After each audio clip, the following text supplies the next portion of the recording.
Hello, my name is Jake, and thank you for tuning into the You Love to See It YouTube channel. This is going to be the video that kicks off my content creator era, covering the Seattle Mariners. And to do that, I wanted to talk about the offseason moves that have happened already. And winter meetings are in a week, and I expect the winter meetings to yield a lot of exciting moves throughout baseball, but we don't care about all of baseball. We only care about what's going to happen at the corner of Edgar and Dave. That's it. So far, the Seattle Baseball Club LLC has made two significant moves this offseason, both being trades, which is a shocker.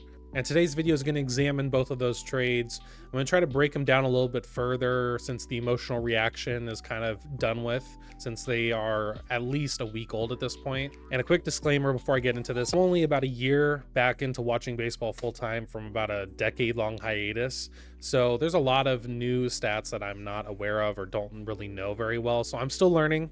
So if I don't get as in-depth as you maybe would like, I apologize. Hopefully I can in the future. So with that said, let's get right into it. The first trade I'm going to talk about occurred on November 17th, where we sent our right-handed reliever Isaiah Campbell to the Boston Red Sox in exchange for utility infielder Luis Urías. So first, let's go over Isaiah Campbell and what we lost with him. First, the best mustache in the game, period. Campbell was drafted by the Mariners in the second round of the 2019 MLB amateur draft from the University of Arkansas.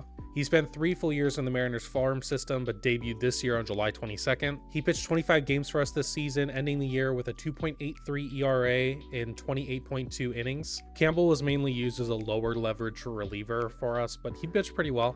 At the end of the day, he's only been in the bigs for a short time, so it's kind of hard to say what his ceiling would be and really evaluate his potential at this point. But of course, I wish him nothing but success in Boston, and I hope he has a great season next year. With that said, let's get into Luis Urías. So Urías is a 26-year-old utility infielder from Mexico who was initially signed as a free agent by the San Diego Padres in December of 2013. He debuted in August of 2018, also with the Padres and ironically against the Mariners. In November of 2019, he got traded to the Milwaukee Brewers, where he would have his best season so far in 2021 and 2022. And Milwaukee's probably where you know him from, and he had 2 pretty decent years there.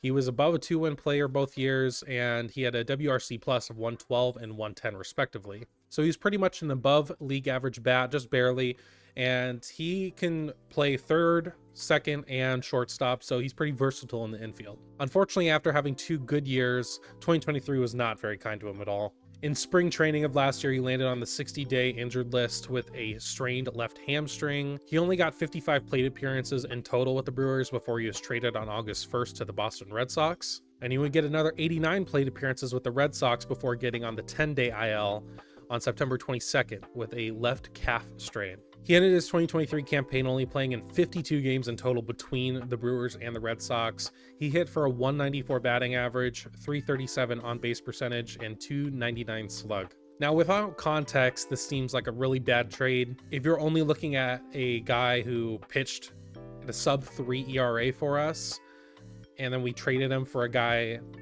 with a sub-200 batting average and sub-300 slug, yuck.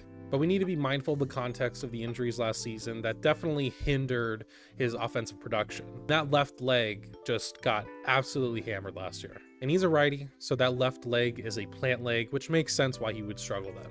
But he's getting a full offseason to rehab his injuries, and he can come back fresh for spring training in 2024. So let's look at what a healthy Luis Urías may look like. So to start, let's look at his 2021 MLB percentile rankings per Baseball Savant. As you can see, his batting average and his average exit velocity were well below league average, which is a bit eh.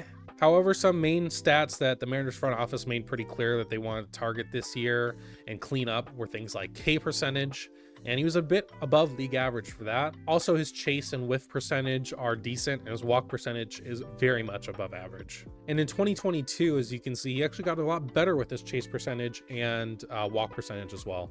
And if we're looking at his spray charts from both 2021 and 2022, it's clear that he can spray regular hits across the field, but his power is mainly to his pull side, which is the left side. And when we're talking about T-Mobile Park, which tends to favor lefties and line drive hitters, Urías is neither of those things. Per Baseball Savant, his line drive percentage tends to hover around 18 to 22%, whereas the MLB average is 24.9. And he also has an average fly ball percentage of 27% as opposed to the league average of 23%. So it gives me a bit of pause because if T-Mobile Park prioritizes line drive hitting, and this dude is clearly more of a fly ball hitter, and he doesn't have insane power either, could be a bit of a struggle. But now let's talk about his defense. Like I said earlier, he can play both third base, second base, and shortstop. And per Fangraphs, when I'm looking at his fielding percentages, throughout his career, he's definitely a better second baseman than a third baseman or shortstop. And we have an established shortstop in JP Crawford, so that leaves third base and second base as potential spots for him. But we have a potential gold glover in Eugenio Suárez at third base. We'll get to that in a second. Frankly, we don't know what the plan is for Luis Urías yet. He could be the everyday third baseman for all we know, since he does play that. I certainly hope not, but we'll see. In my opinion, I would much prefer him to be a platoon bat at second base with Josh Rojas. I think that's perfect for him, considering he's better defensively there than any of his other spots, and it works while Ryan Bliss continues to develop in the minors.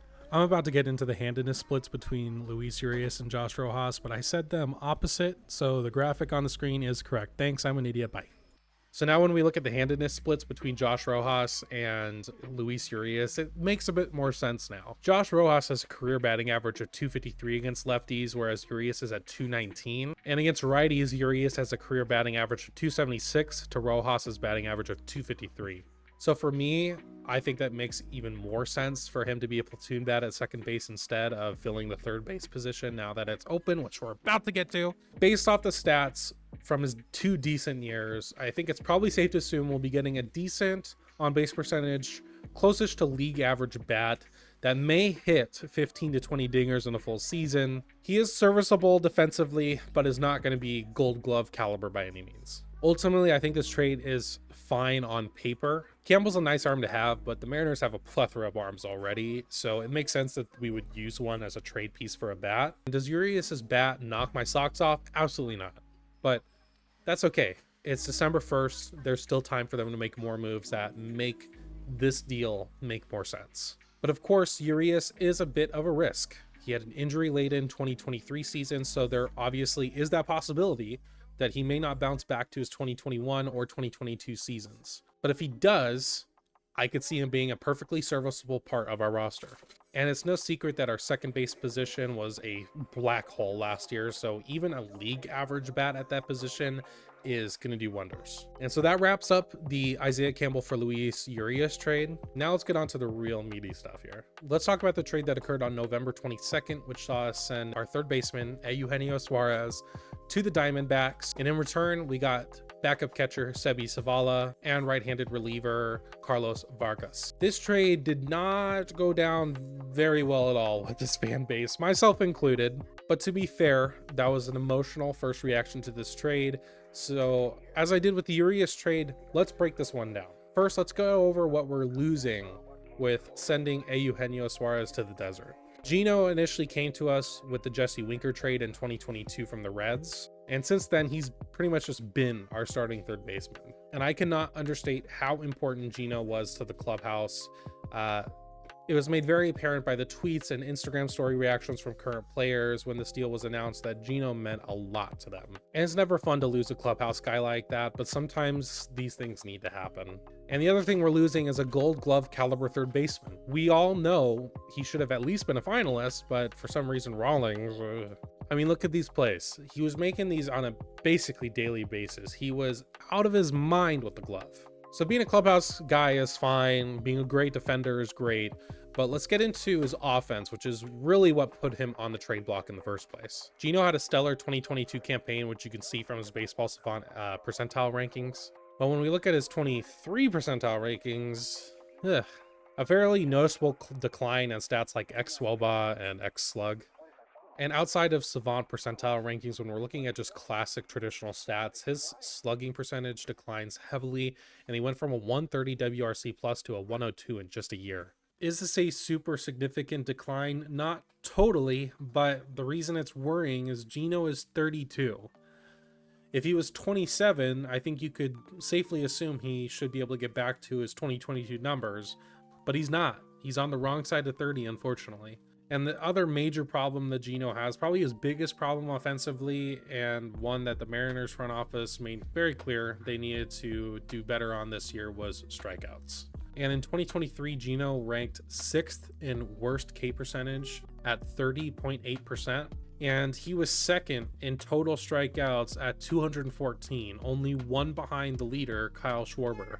And if we run it back to Savant percentile rankings, when we're looking at stuff like whiff percentage and K percentage, this year was no outlier. Pretty consistently throughout his whole career, his whiff and K percentages have been pretty high. And as you can see, it's actually getting worse over the last couple years.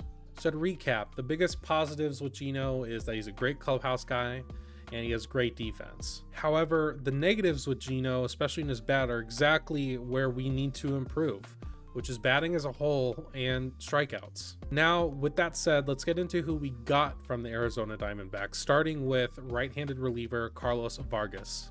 And the reason I wanted to start with him is because he's really new to the major leagues. He's only pitched in 5 games, so there's not a whole lot to talk about other than his potential, really.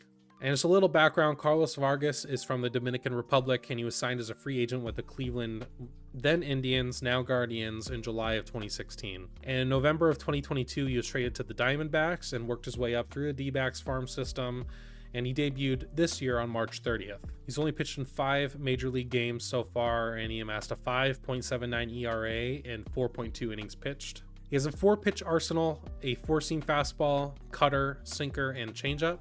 And he averages high 90s on both his 4-seam and his sinker, and he can hit triple digits. He's only thrown 81 total pitches in the bigs, so you could take these stats with a grain of salt, but just looking at it generally, it looks like his cutter might be his best pitch so far.